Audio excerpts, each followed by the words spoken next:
Bem, pessoal, vamos aqui resolver esse primeiro exemplo a respeito de fluxo de cisalhamento. Nesse exemplo 5.4, né, nós temos o seguinte.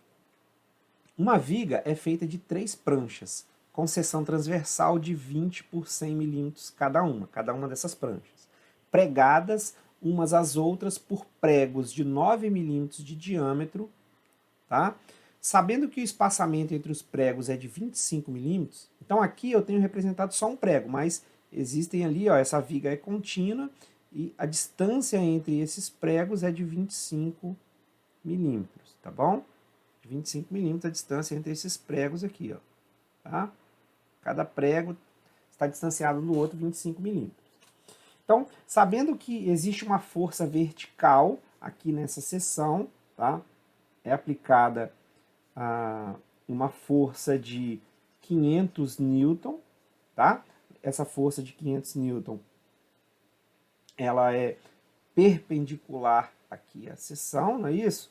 Perpendicular, desculpem, ela age paralelamente aqui ao plano da seção, tá? E ela é de 500 newton. E o momento de inércia já é dado, a gente não vai precisar de calcular o momento de inércia. Tá? Então ele quer saber a força cortante em cada prego e a tensão de cisalhamento em cada prego desse. Tá bom? Então vamos lá. A primeira coisa que a gente precisa definir, lembra que a equação de fluxo de cisalhamento ela é dada por VQ sobre I. Né? Nós precisamos de calcular o V, nós já temos, né? Que é a força cortante aqui, ó, de 500 newton. O Q é o momento de primeira ordem e o I o momento de segunda ordem. O I nós já temos, vamos calcular o Q, né? Então vejam só, esse prego, a primeira coisa que a gente tem que definir é o seguinte. Esse prego, que é o elemento de união, ele está fazendo a junção dessas duas peças. Então, a junção é essa, esse é o primeiro ponto. Tá? Para calcular o Q, eu preciso de encontrar a linha neutra. Como esse perfil é simétrico, a linha neutra ela vai estar aqui, ó. Se isso daqui é 100, né? Se isso daqui tudo é 100, essa prancha aqui vertical é 100, então essa distância aqui vai ser de 50 milímetros, tá bom? Então vejam, como a minha junção está acima da linha neutra, eu vou pegar a área acima da junção. Vou considerar a área acima da junção. Essa daqui vai ser o meu A', tá bom? O meu A'. Vou ter que pegar a distância do centro dessa área até a linha neutra. Essa distância ela vai ser de 50 mais a metade disso, vai ser de 60 milímetros. Não vou colocar a unidade aqui não, 60 milímetros, tá bom? Então vejam, então para calcular o que vai ser? Vai ser somatório de y barra, né, que é 60, vezes a linha, que é essa área aqui.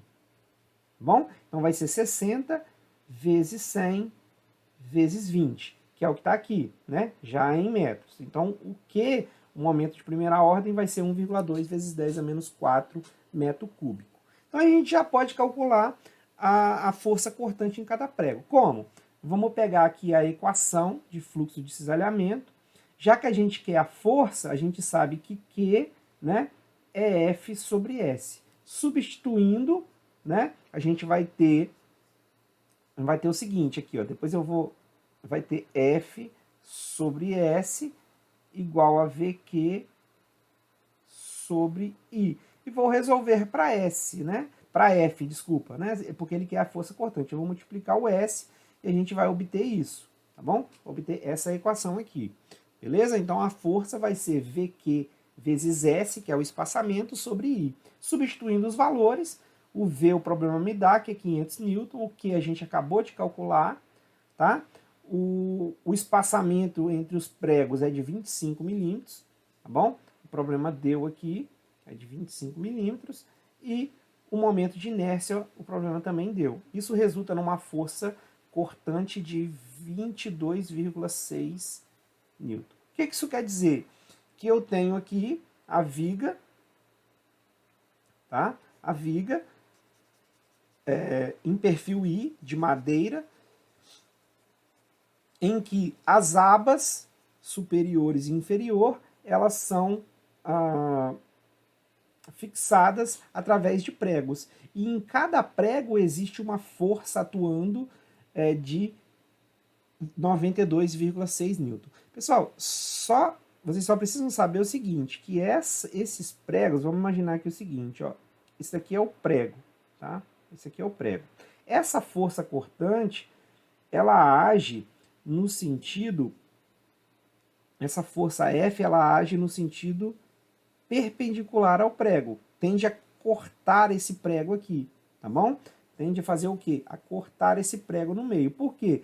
Porque essa parte do prego, ela está, vamos dizer assim, dentro do perfil da viga, dentro do perfil, e essa também, né? Essa daqui está na parte da aba superior e essa da parte da alma ali, né? Da tábua vertical.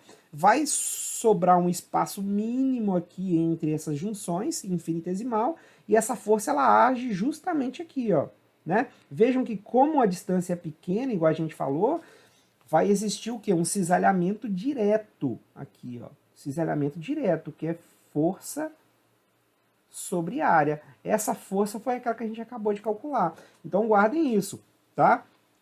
Essa força no elemento de união, ela provoca um cisalhamento direto. Por quê? Porque a distância, os pontos de apoio aqui, ó, eles estão muito próximos, ou seja, não vai existir distância suficiente para esse prego flexionar. Logo, ele vai sofrer o quê? Quando não há distância para sofrer flexão, a gente falou o quê? Que eu tenho um cisalhamento direto.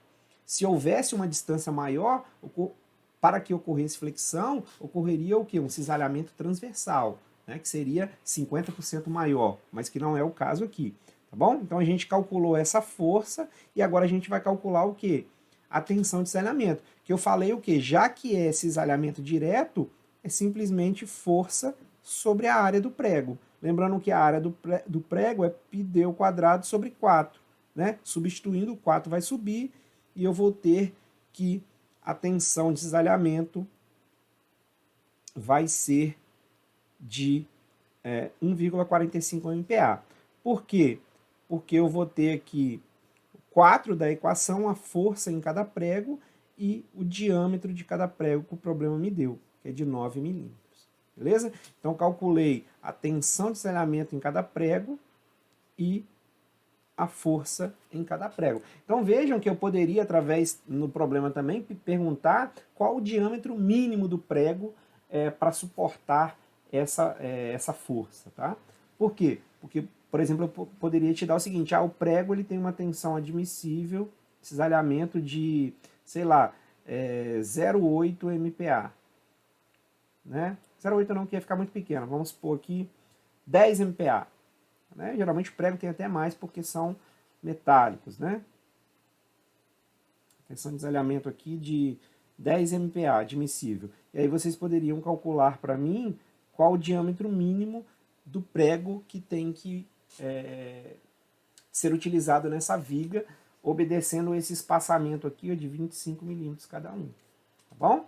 Então, encerramos aqui esse exemplo 5.4 e vamos fazer mais alguns exemplos a respeito desse assunto.